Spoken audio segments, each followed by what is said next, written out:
Its wings trembled in the cold air, carrying neither return path nor mercy. For 10 hours it would fly, unseen and unanswering, toward the heart of an empire that built its war from steel and circuitry.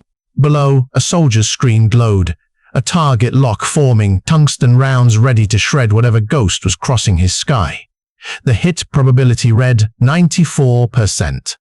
His finger hovered over the trigger, and yet a line on his orders said, "Do not engage." That hesitation changed everything.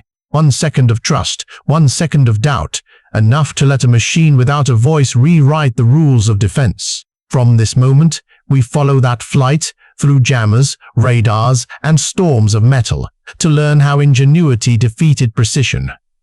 Subscribe and stay with us, not merely for spectacle, but to understand how these modern military equipment reshape the meaning of power itself.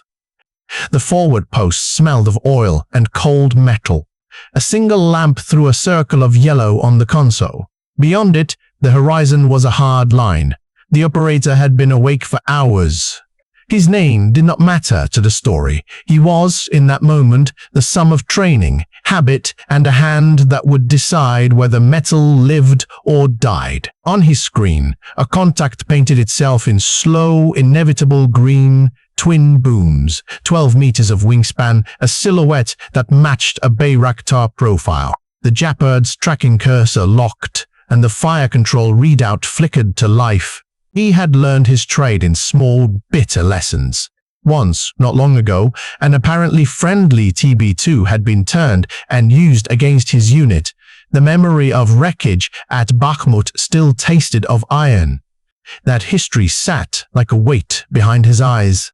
At the same time, doctrine and orders were carved in firmer stone. From 0420 to 0430, do not engage aerial targets at 150 meters altitude, plus or minus 5, traveling at 150 kilometers per hour through this corridor. No explanation, no context, a window of mercy for some undefined, friendly operation. The sensor reported range, speed, and a predicted intercept in seconds. The gun crew's drills moved as if by muscle memory. The twin 35mm barrels, sleeping in their cradle, could unleash a storm of tungsten sub-projectiles that would tear composite and circuitry into glittering dust. The calculation showed a 94% chance of a hit. The weapon was optimized for exactly this sort of target profile. Every tactical instinct screamed to fire, but the operator's finger hovered. He could feel the rhythm of the countdown in his bones. The clock on his wrist read 0419. He thought of the briefing, of orders he had sworn to obey, and of the absurdity that a line on a page might decide the fate of thousands. The radios were quiet. The checklist repeated itself in his head. He could argue the catalogue of reasons for opening fire AC risk mitigation, preventing a strategic strike AC, and yet the rule pulsed like a commandment. He breathed out slowly and did nothing. The green blip slid through the engagement zone and, for a single beating moment, he watched a machine make a choice he could not make for it. The decision to hold fire did not feel heroic. It felt weary, pragmatic, necessary in it, and it changed everything that followed. By 0630, the invisible war had begun. From command posts deep inside Bryansk to the fields outside Nizhny Novgorod, antennas rose like skeletal trees. Trucks unfolded masts. Generators roared, and the first layer of the electronic fog thickened around the sky. Somewhere within that haze, one aircraft flew a straight and perfect line. The order went out, deploy Pole 21 to grid 445892. The Pole 21 was a simple machine in appearance, a truck, a mast, a coil of metal, but it carried a voice louder than the sun. 1,000 watts of electronic noise poured into the GPS frequencies, a roar so intense that real satellite whispers were lost in static. To the human ear, it would have sounded like silence, but to electronics, it was thunder. Within a 20-kilometer bubble, the world's most sophisticated navigation network ceased to exist. In the control van, an operator watched his scope, waiting for the usual pattern. 3 seconds for the interference to flood the receiver. 5 seconds for the drone to lose lock. 10 seconds for the machine to panic, to circle, climb, or flee home. At 8 seconds, the trace wavered. At 10, it should have turned. It did not. The track steadied, arrow straight, as though the machine were deaf to the storm around it. The next phase came quickly. Spoofing mode. False constellations were born in software. Phantom satellites, whispered coordinates 500 kilometers away. Any normal drone would have believed them, correcting toward an empty patch of sky until its fuel ran dry. Yet this one ignored every lie, sliding eastward through the mirage. For a moment, the silence in the van was absolute. Then someone swore under his breath. The screen showed the impossible: a craft navigating in a place where navigation no longer existed. That was when analysis began to catch up. The AN-196 was not listening at all. Its GPS antenna was absent, its radio links removed, its mind guided by eyes. The engineers would later discover its secret: terrain following vision, a camera comparing real landscapes to stored images, using rivers, highways, and bridges as coordinates. It did not need space to tell it where it was. It could see.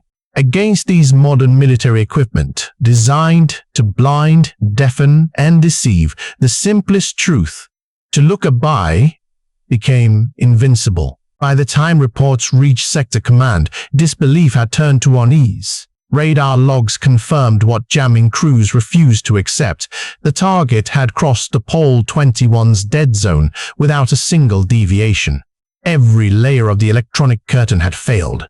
That meant something new, something the manuals had not prepared for. In the aftermath, technicians dissected the logic step by step. The AN-196, they discovered, carried no communication hardware at all. The transceivers were gone, antenna ports cut, capped with resin. The radio modules that most drones used to hear commands had been physically removed. Inside, the flight computer sat alone, sealed behind sheets of aluminium mesh. This was not encryption. This was exclusion, a Faraday cage welded into the airframe, rejecting every whisper of the electromagnetic world. Outside observers had assumed that advanced warfare meant more connections, more signals, more data. But this drone's strength was in its silence. It could not be hacked because it could not listen. The autonomy was not a question of software, but of philosophy, an intelligence that would rather die than be spoken to. Russian crews cycled through every known countermeasure: frequency hopping, barrage jamming, directed energy bursts, and still the track held firm. Even as the sky filled with invisible noise, the drone's sensors watched the ground, comparing the twist of a river, the arc of a power line, the shape of a bridge. Each landmark served as a sentence in a language only the machine could read. It followed that language with absolute obedience. At the Alabuga command post, officers whispered about the cost of their own complexity.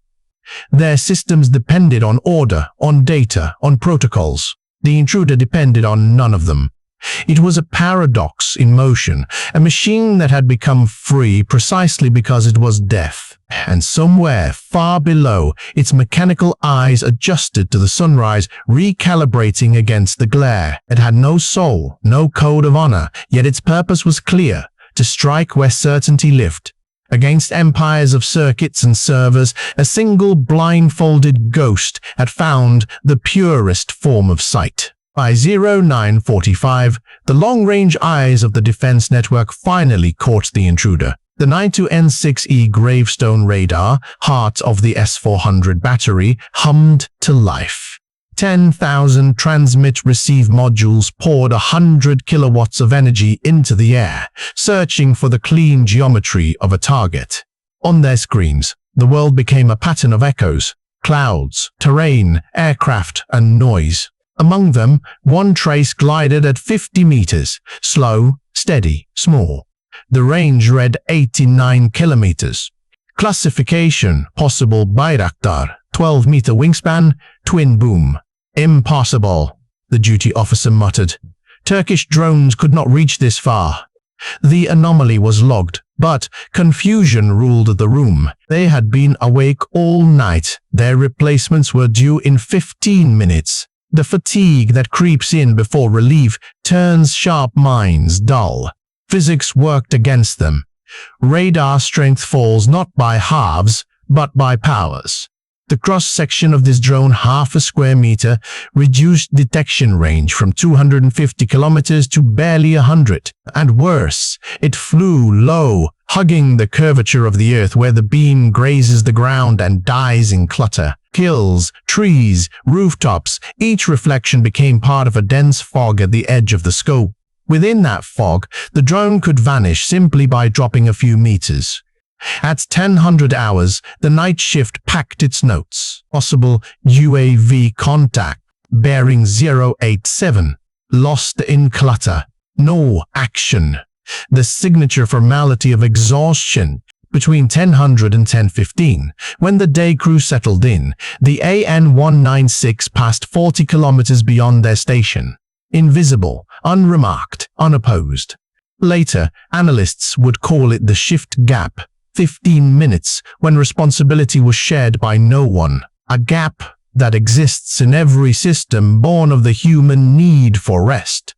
No algorithm can erase it, and no doctrine can command alertness without pause. The radar logs preserve the irony. The world's most powerful surveillance array, defeated not by stealth coating or software, but by timing, fatigue, and the geometry of the planet itself. One small craft had threaded the blind spot of both technology and trust, a lesson written in silence and complacency. By 1147, the alarms in Alabuga were no longer exercises. Operators at the counter-drone station had tracked the anomaly for hours. A single green pulse crawling steadily toward the center of their screens. Orders snapped through the room. Activate repellent. 1. Bring the SCR-VSS-5 online. Prepare all jammers. Outside, the air shimmered with radio power. The repellent? One was a machine built for dominance. Its directional antenna, tall as a man, focused 500 watts into a cone, only 30 degrees wide. Ours, a lance of electromagnetic force designed to crush any receiver within 2.5 kilometers. Its library held 10,000 command protocols. NATO frequencies, Turkish military codes, even the encrypted channels once used by Ukrainian Bayraktars. For every kind of drone there was a word of control: return to home. Return to home. Land immediately. Emergency stop. The operator cycled through them all.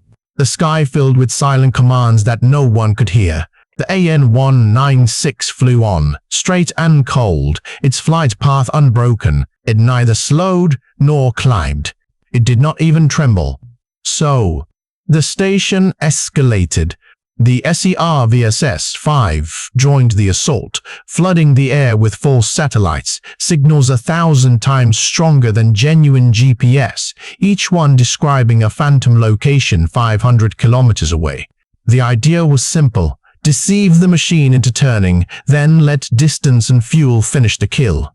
Still, the drone ignored the trick.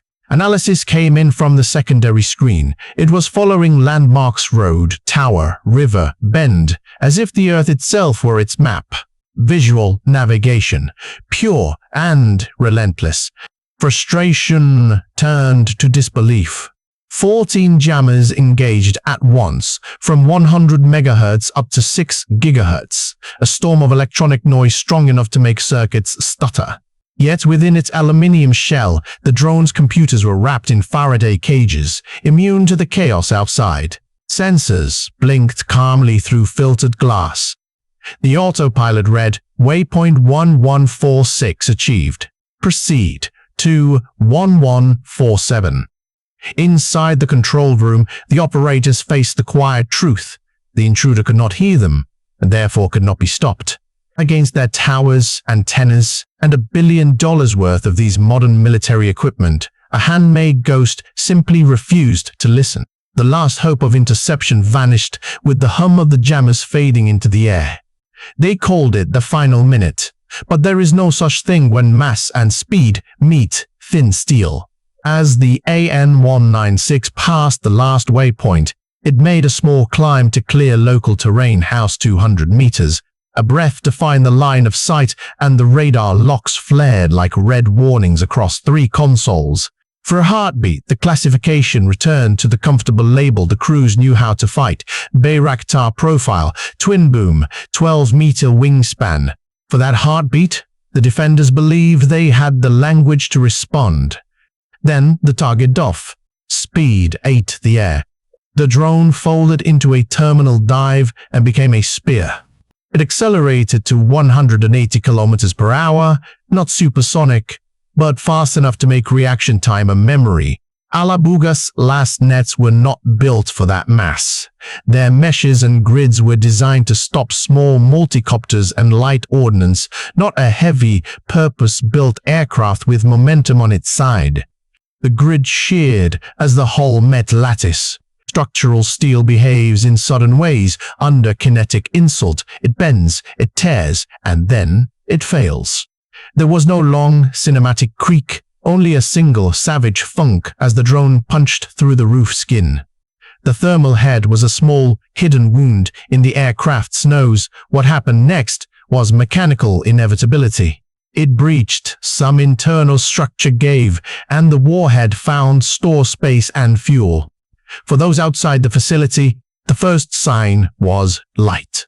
A sheet of flame blossomed through the roof aperture and, in a matter of heartbeats, expanded into a furnace. Heat did extraordinary work on volatile stores. Vapors ignited, tanks ruptured. Pressure built, not slowly, but in a cruel, precise cascade. A chain of secondary detonations set neighboring stacks alight. The roof structure failed in sections, then entirely. The scene that followed is the sort documentary directors reach for and rarely see: a fireball rising, incandescent and monstrous, throwing black smoke that turned the sky to dusk. Windows shattered kilometers away from overpressure. Debris became icons of ruin, falling like spent promises. In minutes, months of production and lines of supply were gone, not by hundreds, but by thousands. Where an array of sensors and layered weapons had failed, a single impact had done strategic arithmetic. On the ground, men and women watched the horizon and realized the meaning of the moment. Technical failure had not saved them, doctrinal assumptions had. The breach was not simply the structural failure of a roof, but the undoing of a system that had not imagined a weapon that refused to be talked to and chose instead to speak with fire. Inside the warehouse, physics became poetry written in flame. When the AN-196's nose cone shattered, its payload awakened a compact thermite charge, small as a loaf of bread, yet fierce enough to rewrite chemistry itself. Iron oxide met aluminium, oxygen tore bonds apart, and molten iron spilled like liquid dawn. Temperatures rose above 2,500 degrees Celsius. Nothing man-made could contain it. The stream of white-hot metal sliced through fuel drums, stacked in rows. In 0.3 of a second, the first tank ruptured. Vapor met heat and became thunder.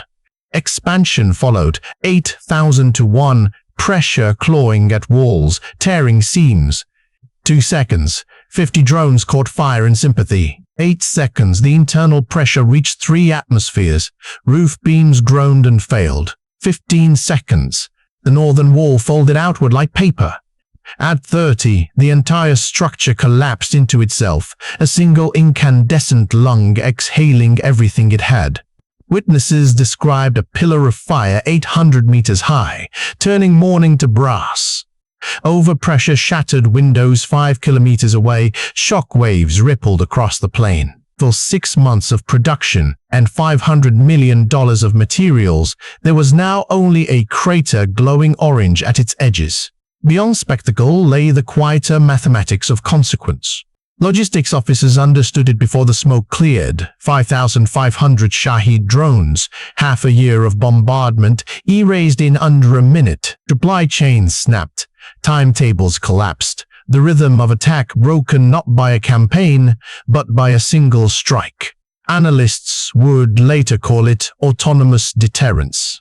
The idea that one perfect decision, executed by a machine deaf to interference, could unbalance an entire theater. The thermite itself was ancient science, older than flight, yet wedded to 21st century precision. It became philosophy. It proved that ingenuity, not scale, defines supremacy. When the last echoes faded, the lesson hung in the heat.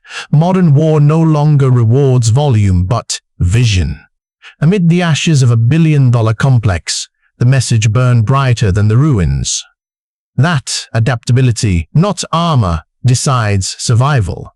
That fire, guided by thought, will always outpace noise. When the smoke thinned, the air itself seemed older. Alabuga was no longer a map coordinate, but a void, a blank circle on every intelligence chart. By midday, satellite images began to circulate, a black wound carved into the green plains, molten steel glinting where factories once stood. Commentators spoke in numbers: 6 months of lost output, $500 million in materials, 5,500 drones reduced to cinders. Yet numbers missed the truth. What had died there was certainty. Across the chain of command, the realization came slowly. The defense grid had performed exactly as designed. ISS, radars vigilant, jammers deployed, protocols obeyed, and still it failed. It was not incompetence that lost a day, but imagination. Every layer of response assumed that the enemy could be persuaded, deceived, or interrupted. None were prepared for something that refused conversation entirely. Doctrine analysts called emergency meetings. The equations of deterrence had shifted. If a single craft, built with parts worth less than one of the missiles meant to destroy it, could unmake an industrial base, then the cost logic of warfare had inverted. Autonomy was no longer a curiosity, it was strategy. The lesson spread further.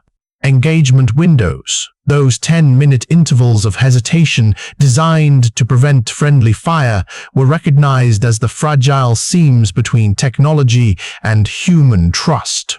Shift gaps, data handovers, procedural pauses, every crevice where attention lapsed became a potential front line. The operator who had held his fire hours earlier had not only saved the mission, he had unknowingly exposed the hidden architecture of every modern defense. In military colleges, instructors rewrote slides. These modern military equipment were now judged not by their power, but by their adaptability. To fight machines that see, rather than listen, new doctrines would have to think in images, not frequencies. The future of electronic warfare might depend less on who shouts louder and more on who learns silence faster. In the end, victory was not claimed by speed or range, but by the refusal to be predictable. One drone had flown blind through the noisiest sky in history and shown that the deadliest weapon in the world is the idea that nothing is beyond redefinition. When the fire died, the silence that followed was almost reverent. On the plain where the factory had stood, the wind moved softly across twisted steel and glass that once shaped ambition. Nothing remained to defend, and nothing left to strike. Yet, in that absence, a different kind of power took form, the understanding that innovation is a weapon no fortress can block. Strategists in distant capitals replayed the event again and again, each frame a question. How could one unmanned craft outwit an empire of defenses? The answer was not hidden in circuitry or explosive yield, but in intent. The drone's victory came not from superior military equipment, but from imagination, the quiet human impulse to see limitation and refuse it. In the months that followed, production restarted elsewhere, guarded by new protocols, reinforced roofs, deeper silos. But the fear endured. If one act of engineering genius could dismantle an arsenal, what might 100 do? Across the world, design bureaus began sketching countermeasures that could think rather than listen. Radar operators were taught to doubt perfection, commanders to trust intuition, and every nation to look again at the fragile spaces between men, machines, and orders. History rarely marks its turning points with banners. Sometimes it begins with a single silent launch at 0415 and ends with a column of fire. The ruins of Alabuga became both warning and monument. Proof that war's evolution is measured not in tons of steel, but in seconds of insight. Today, the phrase modernization of defense no longer means adding layers, but shedding noise. True strength is found in clarity, in restraint, in the courage to act without certainty. Because when the next horizon darkens and the hum of conflict begins anew, it will not be military equipment alone that decides survival. It will be the imagination guiding it. So remember this: when the arsenals sing and radars bloom across the sky, it is not the military equipment that shapes destiny, but the mind that dares to rewrite its purpose. Peace. Freedom. At 0415 on the 9th of August, the world briefly stopped turning over the grey borderland. A single drone, silent, unmarked, unlinked, cut through the night like a thought no radar could predict.